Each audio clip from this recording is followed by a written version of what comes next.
Dalam nama Bapa dan Putra dan Roh Kudus. Amin. Inilah Injil Yesus Kristus menurut Yohanes, dimuliakanlah Tuhan. Sekali peristiwa Yesus pergi ke Bukit Zaitun, dan pagi-pagi benar, ia berada lagi di bait Allah, dan seluruh rakyat datang kepadanya. Yesus duduk dan mengajar mereka.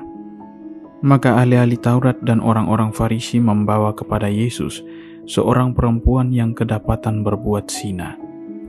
Mereka menempatkan perempuan itu di tengah-tengah, lalu berkata kepada Yesus, "Rabi, perempuan ini tertangkap basah ketika ia sedang berbuat zina. Musa dalam hukum Taurat memerintahkan kita untuk melempari dengan batu perempuan-perempuan yang demikian. Apakah pendapatmu tentang hal ini?" Mereka mengatakan hal itu untuk mencobai Yesus, supaya mereka memperoleh sesuatu untuk menyalahkannya. Tetapi Yesus membungkuk lalu menulis di tanah dengan jarinya, dan ketika mereka terus-menerus bertanya kepadanya, ia pun bangkit berdiri lalu berkata kepada mereka, "Barang siapa di antara kamu tidak berdosa, hendaklah ia yang pertama melemparkan batu kepada perempuan itu." Lalu Yesus membungkuk pula dan menulis di tanah. Tetapi setelah mendengar perkataan itu, pergilah mereka seorang demi seorang, mulai dari yang tertua. Akhirnya tinggallah Yesus seorang diri dengan perempuan itu yang tetap di tempatnya. Lalu Yesus bangkit berdiri dan berkata kepadanya, "Hai perempuan, di manakah mereka? Tidak adakah seorang yang menghukum engkau?" Jawabnya, "Tidak ada, Tuhan." Lalu kata Yesus, "Aku pun tidak menghukum engkau. Pergilah dan jangan berbuat dosa lagi mulai dari sekarang." Demikianlah Injil Tuhan. Terpujilah Kristus. Umat beriman yang terkasih, ketika masih kuliah dulu, ada orang pernah berkata dalam sebuah seminar demikian, "Pastor-pastor atau romo-romo jangan hanya berbicara tentang orang miskin, tetapi juga berbicara dengan orang miskin." Hemat saya, ungkapan ini sangat menarik, bahwa dalam hidup kita ada begitu banyak orang yang membutuhkan pertolongan kita. Ada banyak orang yang membutuhkan bantuan kita. Terkadang kita hanya mendengar, kita hanya berkata-kata, tetapi kita lupa untuk mendengarkan mereka dan berbicara dengan mereka. Nah, baru-baru ini saya juga mendapat sebuah buku tentang salah seorang misionaris CSSR yang sudah meninggal. Buku ini berjudul Memoir Pater Willy Wagner CSSR. Pater ini adalah misionaris Jerman di Tanah Sumba, NTT, Indonesia. Nah, Romo ini saking baiknya ia selalu bergaul dengan orang miskin, memperhatikan orang-orang miskin. Ia memiliki donatur dan ia selalu mencari cara bagaimana untuk menolong orang miskin. Benar-benar tulus, benar-benar total ia memberikan apa yang bisa ia bantu. Masalahnya banyak orang miskin suka mencari cara untuk mendapatkan lebih. Mereka mulai menipu Romo, mereka mulai menunjukkan muka sedih agar segera diberi bantuan. Dan Romo ini tahu bahwa ia sudah sering kali ditipu. Bahkan banyak sekali yang menipunya untuk meminta sesuatu darinya. Tentu Romo ini adalah pribadi yang sederhana, dan sekali lagi ia membantu apa yang bisa ia lakukan. Nah, ketika ia ditipu oleh banyak orang, banyak frater-frater, banyak romo-romo CSSR lainnya jengkel melihat orang-orang miskin yang berpura-pura. Maka romo-romo yang lain ini bertanya kepada Romo Willy, "Romo, kenapa Romo sudah tahu bahwa Romo ditipu berulang kali, tetapi Romo tetap saja memberikan bantuan kepada mereka. Romo ini berkata, "Engkau benar, tetapi saya lebih memilih untuk rela ditipu oleh 10 orang daripada menutup pintu pertolongan bagi satu orang yang benar-benar membutuhkan pertolongan."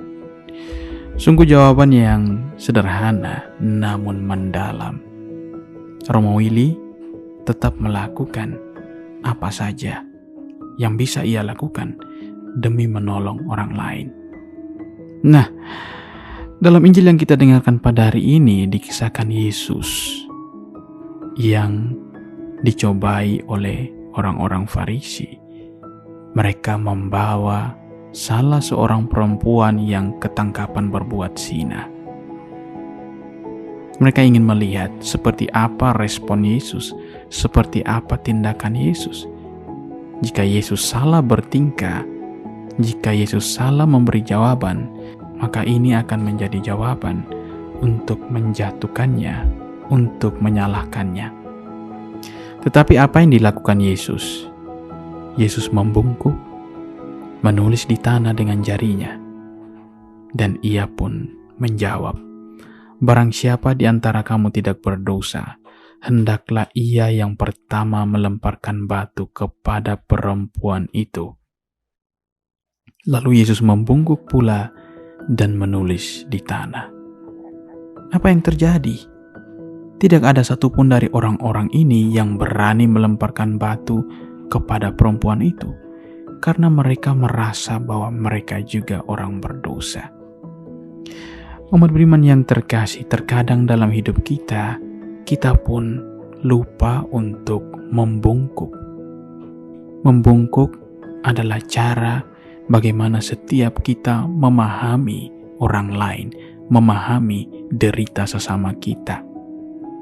Kebanyakan dari kita memang melakukan hal ini, tetapi kita juga sering lupa dan tergoda untuk menilai dan mengadili orang lain ketika mereka bersalah. Padahal kalau ditanya, adakah orang yang paling benar sehingga ia tidak sedikit pun memiliki salah? Peribahasa pernah berkata, tiada gading yang tak retak. Artinya bahwa semua gading itu pasti retak. Sama halnya dengan kita sebagai manusia. Kita pun semua pasti berdosa. Di luar diri kita memang ada banyak orang yang lebih miskin, lemah, rapuh, dan tidak dianggap penting oleh sesamanya.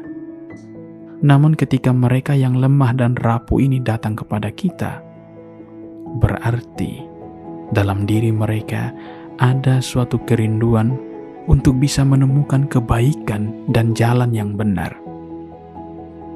Inilah yang dialami oleh perempuan yang ketangkapan berbuat zina ini. Ia merindukan ada kebaikan, ia merindukan ada jalan yang benar untuk dirinya.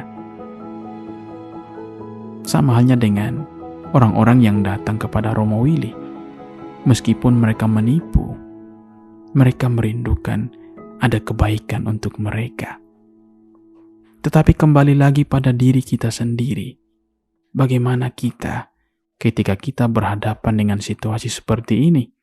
Ketika orang yang bersalah datang kepada kita dan benar-benar ingin menemukan kebaikan dan jalan yang benar dari diri kita. Paus Fransiskus pernah berkata, "Who am I to judge?" Siapakah saya sehingga saya harus menghakimi orang lain? Mari umat beriman yang terkasih, kita dipanggil untuk menjadi teman yang penuh kasih sayang bagi mereka yang oleh dunia dipandang jahat. Kita menjadi teman yang mau mendengarkan dan menghargai siapa saja. Dan Yesus sudah mengajarkan hal ini kepada kita. Yesus selalu mendengarkan setiap orang yang datang kepadanya. Bukankah Tuhan sudah mengajarkan kepada kita juga untuk bersabar terhadap segala salah dan dosa kita? Mari umat beriman yang terkasih, kita bertanya lagi ke dalam diri kita, who am I to judge? Siapakah saya sehingga saya harus menghakimi orang lain? Tuhan Yesus memberkati kita. Amin. Marilah berdoa. Allah Bapa kami di dalam surga, terima kasih untuk hari yang indah ini. Kami mohon berkat-Mu ya Tuhan, semoga kami dapat menjadi teman yang penuh kasih sayang bagi siapa saja yang dipandang jahat oleh dunia ini. Semoga kami mau mendengarkan dan menghargai orang lain demi Kristus Tuhan kami. Amin. Kita semua diberkati oleh Allah yang Maha Kuasa, Bapa, Putra, dan Roh Kudus. Amin. Selamat pagi semuanya, selamat bekerja, dan sampai jumpa.